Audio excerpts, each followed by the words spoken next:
Good afternoon. I'm Kathryn Rulien-Bareis, and I'd like to thank Samantha for inviting me to your workshop. I'm sorry I couldn't be there in person. I'm hoping that this DVD gives you a little insight into universal design and kind of whets your appetite, gets you excited about the possibilities of designing for all of your students rather than just a few. I want to talk a little bit about universal design first and give you some insights into where it came from. I also want to talk a little bit about universal design learning, which would be inside of our classroom. Now, universal design, a lot of times we think of architecture right away, and really that's where it came from. The inspiration of getting wheelchairs up curbs and doing those curb cuts so that people in a chair could actually get onto the sidewalk and get down safely.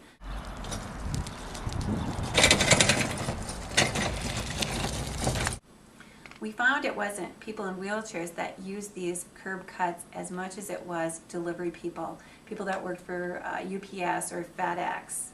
And it's interesting that even moms with strollers were able to motor through and use the sidewalks much easier because of that accessibility.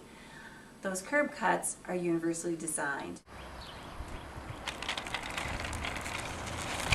Universal design in my classroom might be the sink that I have. The sink allows for anybody in a wheelchair to get close to the sink, to use the basin easily.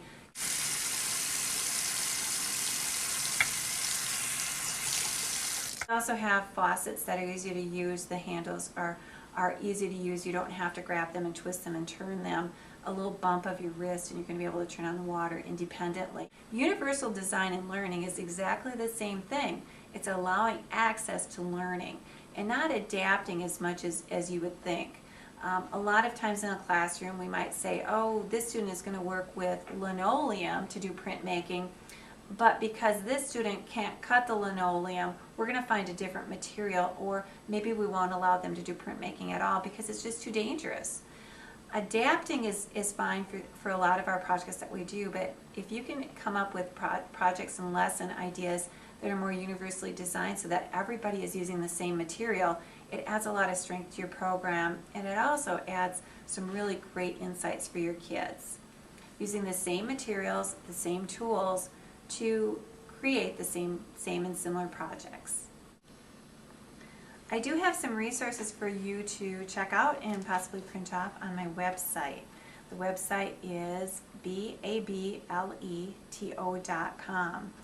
and you can look for NAEA handouts. There are 6 pages on the website, and the pages go through talking about ways that you can organize your classroom, organize your lessons, and things to consider when working with students with special needs.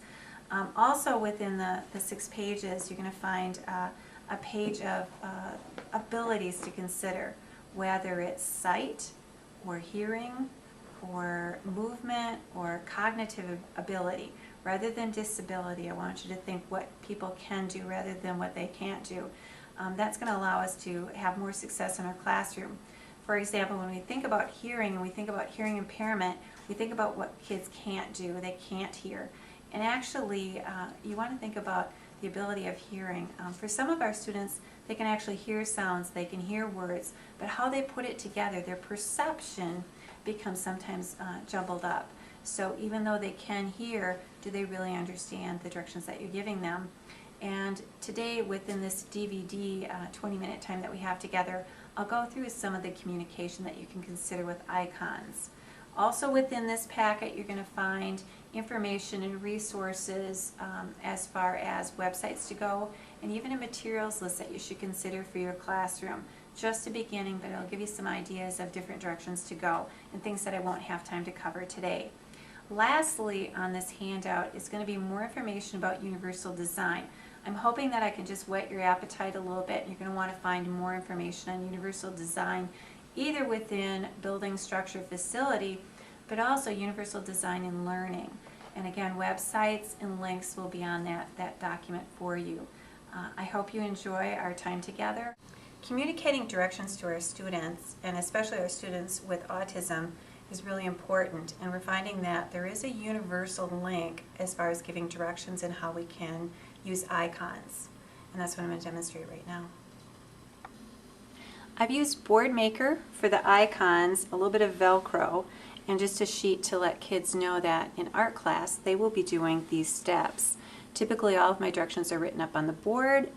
Using a checklist like this is great for students with autism. We're looking at using masking tape today, and as we finish using the masking tape, we'll take it off from the directions side to the completed side.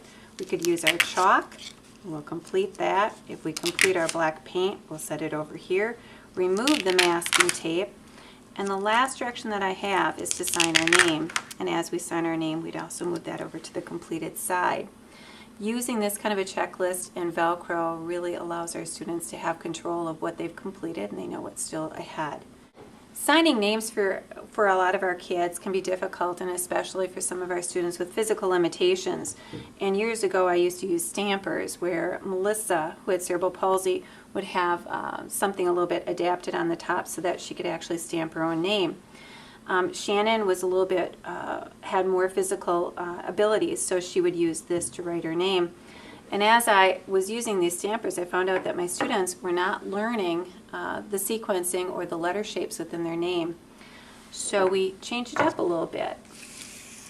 We're going to use something like address labels that are pre-printed. Kids have to search for the letters of their name and actually sequence them in the right order to spell their name. It's going to take a little bit longer, but in the long run, as a teacher, I feel my students are not only learning their name, but the letters and the sequencing within their name.